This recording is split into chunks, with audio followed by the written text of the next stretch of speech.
এদিকে বিগত সব সরকারের আমলে গণমাধ্যমকে শত্রু হিসেবে চিহ্নিত করা হয়েছে বলে মন্তব্য করেছেন তথ্য সম্প্রচার মন্ত্রী জহিরুদ্দিন স্বপন। সকালে বিশ্ব মুক্ত গণমাধ্যম দিবসের আলোচনায় এমন মন্তব্য করেন তিনি। বলেন, স্বাধীন ও দায়িত্বশীল সংবাদ কাঠামো তৈরিতে একটি শক্তিশালী গণমাধ্যম কমিশন গঠনের প্রক্রিয়া শুরু হবে। বিস্তারিত বিজন কুমারের রিপোর্ট।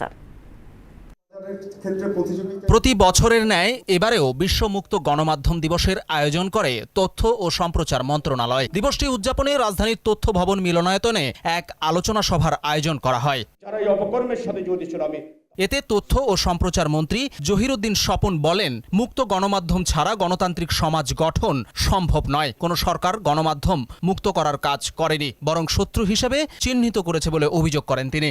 মহান স্বাধীনতা যুদ্ধের সময় আমাদের দেশের প্রতিশ্রুতি ছিল আমরা একটা গণতান্ত্রিক সমাজ গড়ব, এবং কোনো গণতান্ত্রিক সমাজই মুক্ত গণমাধ্যম ছাড়া তৈরি হতে পারে না। অনেক সরকারের আমলেই গণমাধ্যমকে শত্রু হিসাবেই চিহ্নিত করা হয়েছে।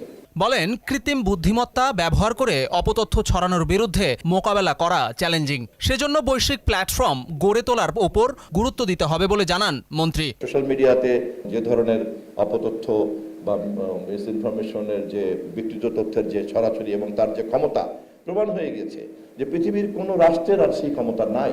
ডিজিটাল স্পেসের এই যুগে যেভাবে এটা শুরু হয়েছে, তাতে এরকম আবার একটা গ্লোবাল ফোরাম দরকার। সাংবাদিকদের পেশাগত নিরাপত্তা ও আইনি সুরক্ষা প্রদানের আশ্বাস দেন তিনি। বলেন, নীতিগতভাবে সকল সাংবাদিককে আইনি নিরাপত্তার নিশ্চয়তা দেবে সরকার। পাশাপাশি দায়িত্বশীল গণমাধ্যম কাঠামো তৈরিতে গণমাধ্যম কমিশন গঠনের প্রক্রিয়া শুরুর কথাও জানান তিনি। মাধ্যমকে সাক্ষী রেখে এই পবিত্র দিনে আমি প্রতিশ্রুতি দিতে চাই, নীতিগতভাবে সমস্ত ধরনের সাংবাদিকদেরকে আইনের আওতায় যতটা সম্ভব তাকে পেশাগত সহযোগিতা দেওয়া হবে।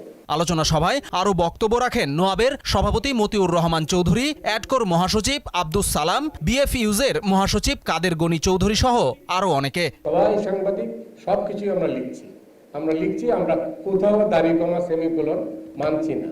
গণমাধ্যমের উপর যে করায়ত্ত, এর জন্য কিন্তু দায়ী সাংবাদিকরা এবং সাংবাদিক নেতারা।